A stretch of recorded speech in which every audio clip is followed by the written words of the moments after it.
Nga Kanadaja u hodhën dyshimet e para se Sars Cov-2 është krijuar në laborator, por nga shtetet të ndryshme është raportuar këto ditë se koronavirusi ka qenë i pranishëm edhe më herët nga sa mendohej në këto vende. Në Kanada aktualisht numërohen rreth 64.000 të infektuar dhe mbi 4.200 jetë humbura. Kemi në lidhje të drejtë për diskutuar dhe biseduar për situatën atje neurokirurgun Erion Musabelliu në Toronto. Për të dytën herë kam kënaqësinë që të kam sërish doktor. Mirëmbrëma. Në fakt atje është ditë, përshëndes, mirëdita. Faleminderit, më nderon ftesa. Doktor Musabelliu, ajo se çfarë po bën përshtypje këtë javë janë disa raportime nga shumë shtete, në fakt nuk janë të pakta për periudhën kur është shfaqur për herë të parë virusi, pra për pacientin zero. Çfarë do të kuptonim nëse do të kishte një përmbysje të asaj se çfarë dim deri më tani? Po të ndigje pak më herët intervistën bashkë edhe me kolegu nga Kosova. Nëse më lejon do të bashkoj të dyja pjesët e informacionit që hedhja e dyshimeve për mundësinë që virusi është krijuar në laborator. Nëse do kthehemi në kohë, do studiojmë ato që quhen bangat e të dhënave shkencore të imunoglobulineve, pra testet serologjike të bëra më herët për sëmundje të ndryshme. Është e vërtetë, virusi ka qenë i pranishëm edhe më përpara. Si e provojmë këtë? Duhet të sqaroj që ne nuk kemi mundësi që të provojmë këtë me jetëgjatësinë e virusit. Nga momenti që virusi është jashtë organizmit njerëzit, ka një jetëgjatësi shumë të shkurtër. Por duke vërejtur imunoglobulinat prezente në trupat e individëve të infektuar dhe duke studiuar dhe duke i krahasuar këto me gjetjet e studimeve të fundit, vërejmë që virusi ka qenë i pranishëm më përpara. Lidhur me dyshimet që ky virus është produkt i një laboratori, s'ka rëndësi se ku mund të jetë ky laborator, nëse më lejoni të përdor një krahasim të jetës së përditshme, një produkt në një market, i ambalazhuar ka një kod me disa barë, që quhet barkodi. Ky kod është unik për atë prodhim. Dhe është e mundur që të identifikohet ky prodhim kudo në botë nëpërmjet atij barkodi. Ky virus ka barkodin e tij. Gjenoma e këtij virusi është tipike asaj të sjelljes në natyrë. Nëse ky virus do ishte kopjuar në laborator dhe do ishte, siç është edhe dyshimi në bisedat e dëgjuara më herët, barkodi do ishte totalisht ndryshëm dhe sjellja e virusit do ishte shumë ndryshme. Ne po bëjmë krahasime me gjetjet e këtij virusi në genomën aktuale me genomat e viruseve të të njëjtës familje dhe vrejmë që në 96% që është interval shumë i lartë besueshmëria në studimet statistikore, ky virus është krejt natyral. Ka gjetur rrugën e vet komunikimit nga shpendja apo nga kafsha tek njeriu. Studimi i testeve serologjike për të ritheksuar përgjigjen e pyetjes tuaj është konfirmues. Virusi ka qenë prezent më herët. Si vërtetohet është e thjeshtë, ne vrejmë zinxhirat e proteinave zinxhirat e aminoacideve në proteinën e imunoglobulinës dhe vrejmë që zinxhiri është i njëjtë në shumë për imunoglobulinave të individëve të infektuar të cilët kanë fituar imunitet. Duhet të theksoj që imuniteti është i kufizuar, por kanë fituar imunitet.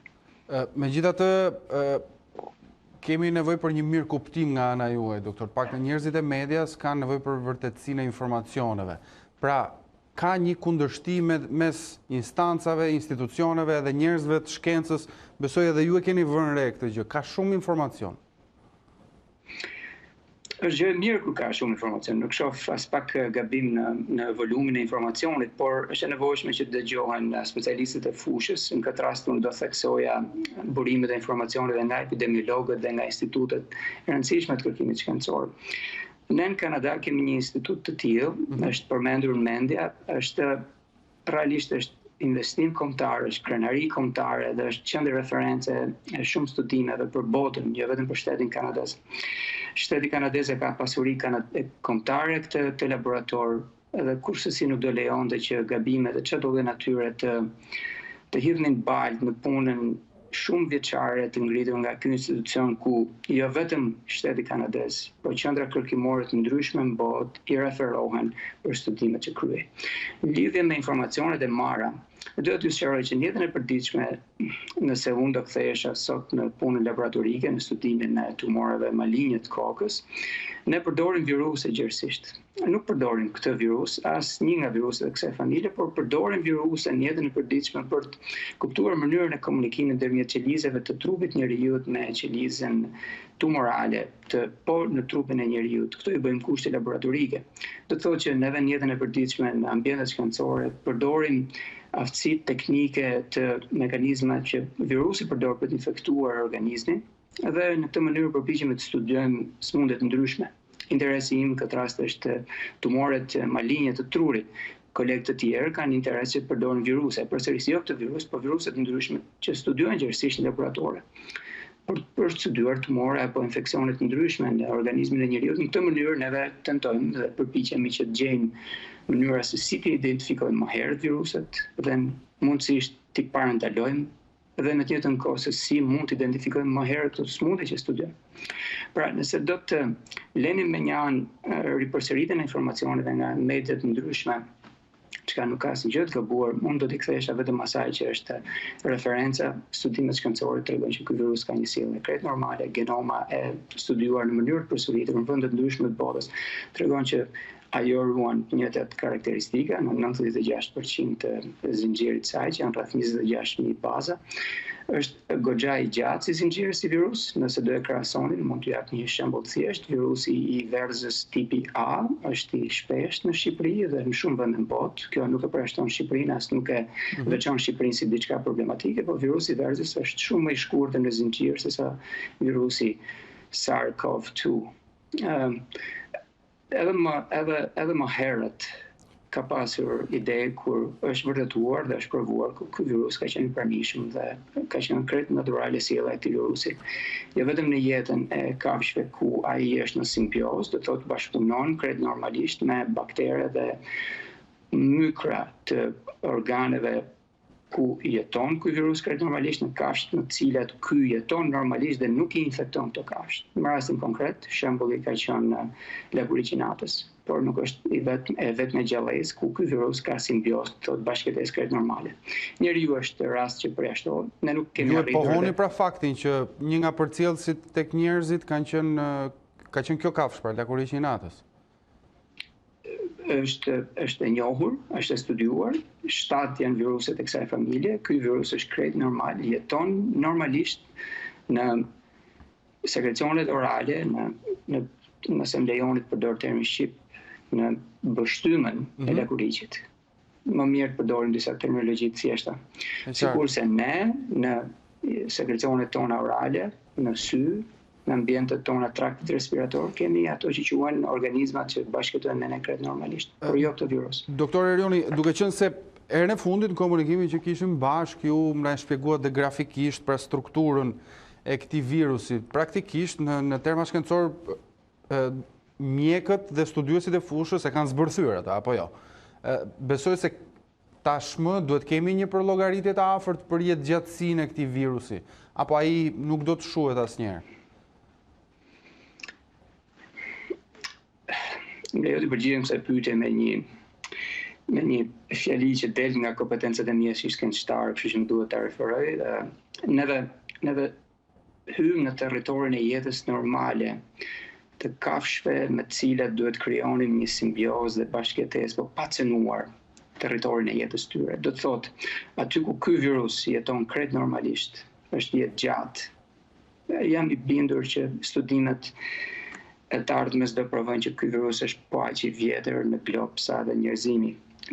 Do të sqarim. Një pjesë e madhe e zinxhirit genomik të këtij virusi është po aq e vjetër sa njerëzimi. Kjo është e provuar. Jetëgjatësia e virusit në ambientet normale do të jetë aq sa jetëgjatësia e kafshës apo shpendit ku virusi jeton. Nëse ne do zhdukim lakurriqet, ka kafshë të tjera dhe ka shpend të tjera ku ky virus jeton krejt normalisht dhe nuk krijon asnjë problematik. Problematika qëndron kur ne afrohemi në to territore dhe nuk kemi informacion në duhur shkencor se si të studiojmë këto territore dhe si të mbrohemi nga këto territore. Kjo do të thotë të ndërhyjmë në zinxhirin ushqimor natyral praktikisht, të ndërhyjmë në diçka shumë thelbësore apo jo? Arlind, falenderoj. e kemi bërë në mënyrë të gabuar ndërhyrjen në zinxhirin natyror të shumë proceseve të jetës normale të rruzullit. Neve kemi ndërhyrë dhe kemi cënuar jetën normale të kafshëve dhe të shpendëve me dashje disa herë dhe pa dashje edhe në mënyrë të tërthorë në pjesë më të madhe të rasteve. Këtu ka qenë kontakti me ato mikroorganizma, në këtë rast përjashtoj virusin, mikroorganizma që jetojnë krejt normalisht me kafshën, jetojnë krejt normalisht me shpendin në ambientin e tyre. Ne u afruam në territorin e tyre, virusi e ka krejt normalisht që të kërcej nga shpendit tek kafsha dhe nga kafsha tek njeriu.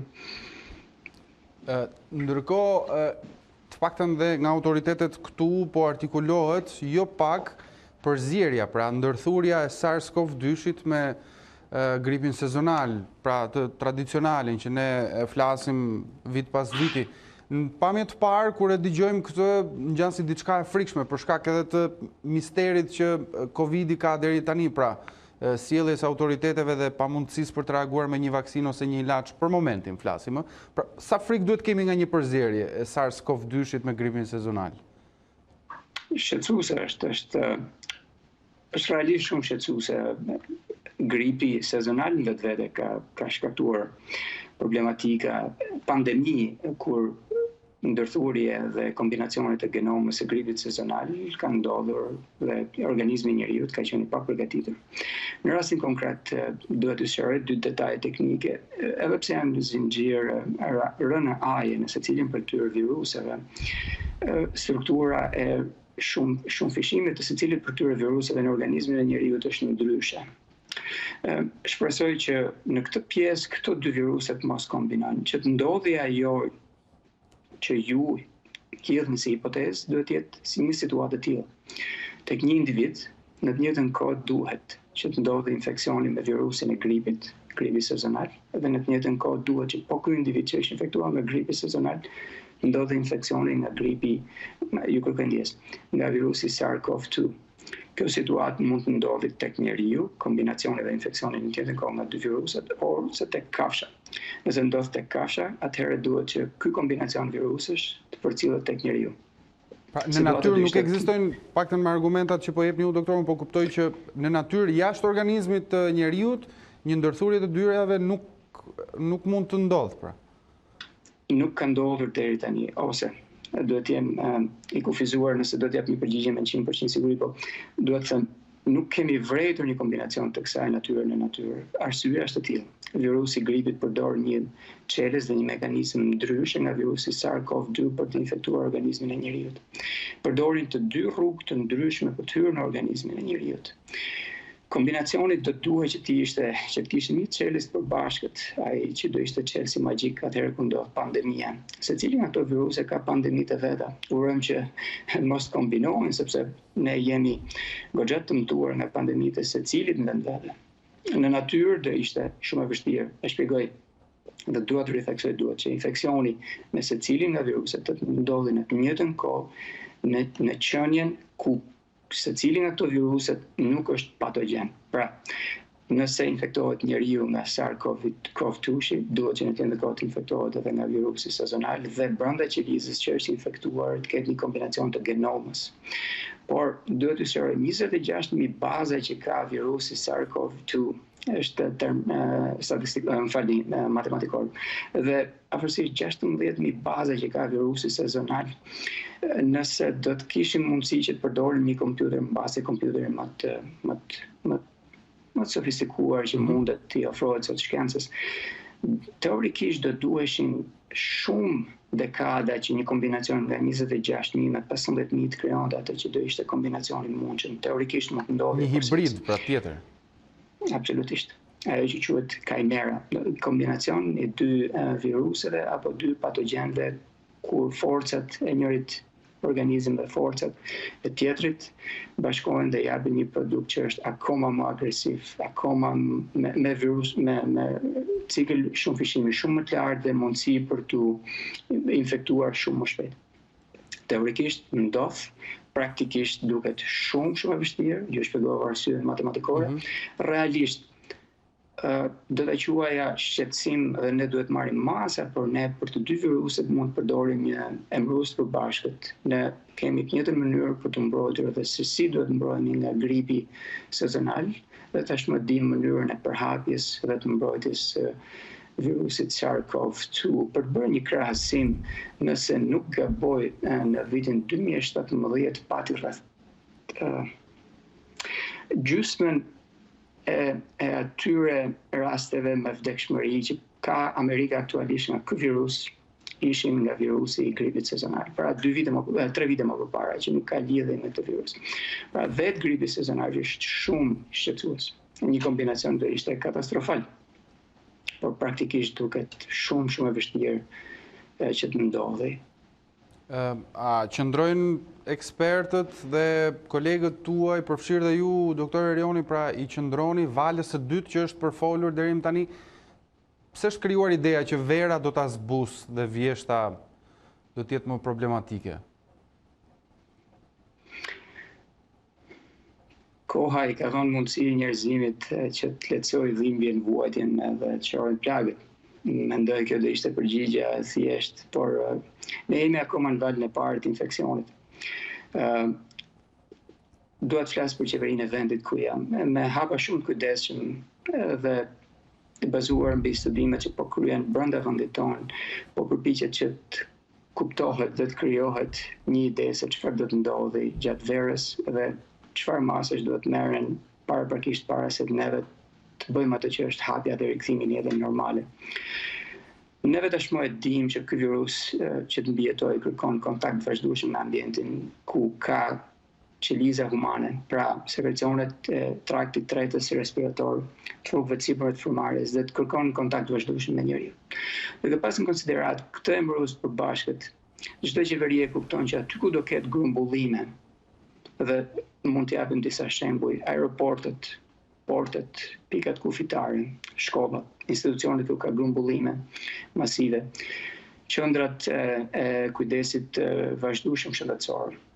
Aty do të fokusohet dhe do merren masa që të pengohet me çdo kusht futja e infeksionit në këto vende ku grumbullimet do të jenë masive.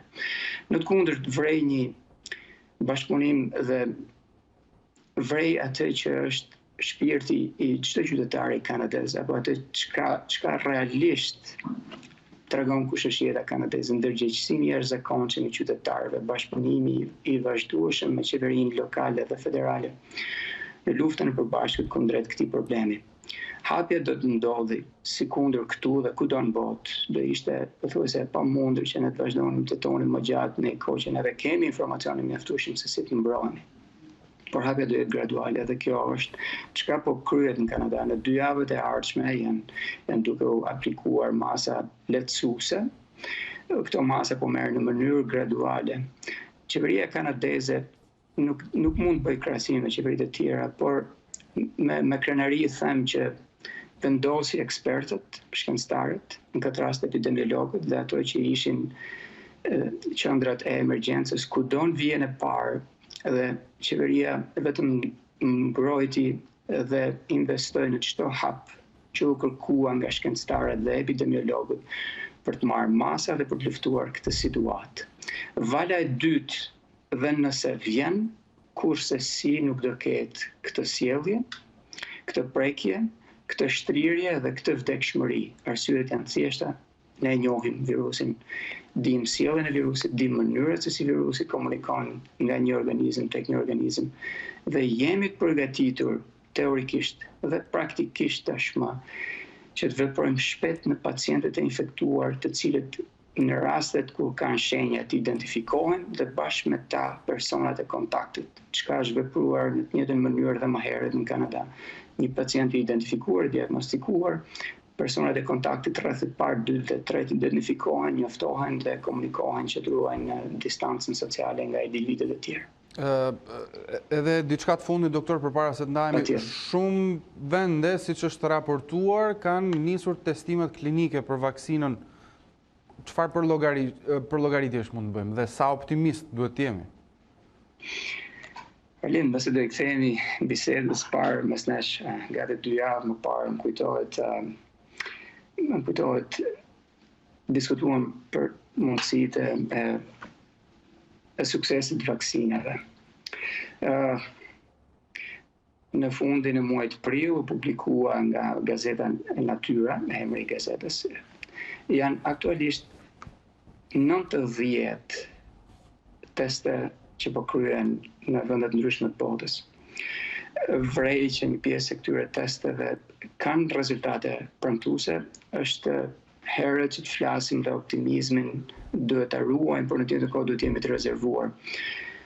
Investimi për të kryer studime dhe më tej për të pasur një vaksinë duket që janë shifra shumë milionëshe. Do thotë që një numër I madh I këtyre testeve do ta ndërpresin dhe do mbetet një numër shumë I vogël që kanë dhënë rezultate. Kur komunikuam herën e fundit, duhet të risjell në bisedë një prej testeve që me vërtet kishte shpresa I kryer në atë që quhet zinxhiri I spitaleve të Oxfordshire. Patë me vërtet shumë shpresa dhe urojmë që rezultatet prej atyre të jenë domethënëse. Duhet të theksoj që në numrin e vullnetarëve që ka shumë e rëndësishme, ato patën rreth 400 vullnetarë që mund të përdoren për këtë studim. Duhen numra. Në tjetër kohë, 2 studime të ndryshme që po kryen, një në universitetin tonë të Torontos dhe një në universitetin të duhet t'i ritheksoj, Universitetin e British Columbia po në Kanada, duket dhe kanë dhënë shenja premtuese dhe ka optimizëm. Është herët që themi se kush do jetë rruga e vaksinës, do të thotë nëse vaksina do jetë gati në shtator apo në fundin e vitit që jemi, 2020, duket shumë e vështirë që vaksina të jetë gati në muajin shtator, sepse rezultatet e para kanë patur problematika dhe shpesh kërkohet që të kthehemi mbrapsht të rishikojmë ku ishte gabimi apo të studiojmë mekanizma të ri me të cilët mund të hedhim të treg vaksinën. Shpresoj që nga këto 90 vaksina studime që po kryen aktualisht, paktën 2 prej tyre, 2 deri në 5, t'i afroheshin asaj që quhet pika e testimeve masive. Do të thotë që deri në atë moment rezultatet jo vetëm vullnetarë, po edhe testet serologjike të kryer në vullnetarë, që ka shumë rëndësishme dhe ju tashmë e kuptoni se sa rëndësishme është të kryen testet serologjike, të kuptojmë, na japin informacion dhe të lejnë të kuptojmë që të paktën në një periudhë 2 mujore deri në 6 mujore organizmi njeriu është I mbrojtur. Duhet të theksoj afate kohore, sepse ekspozimi drejt për drejt me virusin nuk krijon më tepër se sa 2 muaj mbrojtje. Nuk e di se sa është përcjellë informacion mes jush edhe në antitrupat. Po, e kemi përcjellë si informacion pra që me shërimin nga Covid-19, trupi njeriut krijon antitrupat, çka do të thotë dhe një imunitet apo jo? Ësakt. Dhe ky imunitet nuk është I përjetshëm. Nuk zgjat shumë. Neve vrejmë që studimet serologjike në periudhën në pacientët që u infektuan fillimisht në provincën e Wuhanit dhe pastaj në testet e kryer në shumë vende të tjera, duke filluar nga muaji janar, duhet përmend muaj sepse është e rëndësishme koha. U vret që titri imunoglobulinave, pra ato që ishin forcat imunitare, vjen duke rënë. Vaksina ka si qëllim që të përdorë një kombinacion disa strukturash që është tej kapaciteteve për t'ju përcjellë shikuesve, por që të ruaj imunitetin për tej 2 muajve, madje në harkun 2 deri në 6 vite. Do të thotë që nëse neve kemi imunitet kufizuar 2 deri në 4 muaj vetëm me ekspozimin e drejt për drejt nga virusi, atëherë na duhen minimumi 4 muaj për të parë se si do të jetë sjellja nga vaksina e parë. Çka automatikisht e përjashton çdo vaksinë, sa do suksesshëm që të jetë në treg brenda periudhës nëntor-dhjetor. Thjesht duke studiuar sjelljen e organizmit të na duhet paktën kjo periudhë dhe ky interval kohor për të parë se si do të jetë reagimi, sa do të jetë volumi antitrupave dhe si do t'i përgjigjen këto antitrupa pasi shkputen nga organizmi kur studiohen në laborator, sa mund të ta kufizojnë penetrimin e virusit në qelizën njerëzore. Doktor Erion Musabelliu, gjithnjë kënaqësi të bisedojmë bashkë dhe të përcjellim informacionet nëpërmjet jush. Arlind, të falenderoj, nëse më lejon. Po. Unë uroj që vendi mam edhe kudo në botë informacionet janë të mira. Shikoj që ne po hapim, po kthehemi në normalitet dhe do rikthehemi jetës përditshme. Më lejo të falenderoj, ka qenë kënaqësi çdo minutë i bisedës me ju. Nëse më lejon, e kam kollaj që t'ju shkruaj një tekst apo një email kolegëve tuaj atje mbas kamerave, por nëpërmjet jush dua t'ju falenderoj gjithë trupin tuaj. Realisht ka qenë kënaqësi dhe nder profesional që t'jenë mes jush. Mbase nuk do jetë më mundësia që të komunikojmë, ju do i ktheheni jetës normale me ato çka do janë problematikat, jo më Sars Covid-2. Uroj që mos jetë më Sars Covid-2. Faleminderit. Shumë faleminderit. Falenderoj shumë, por gjasat janë që të jemi prapë në komunikim dhe do t'ju kërkojmë sërish informacione. Urojmë që informacione që do sjellim edhe çdo mënyrë që do kemi komunikimin mes na shtetë me lajme më të mira. Edhe shpresoj që kështu të jetë e ardhmja. Shpresojmë për më të mirën. Falenderoj edhe një herë ishim me doktor Erion Musabelliu. Me të mira.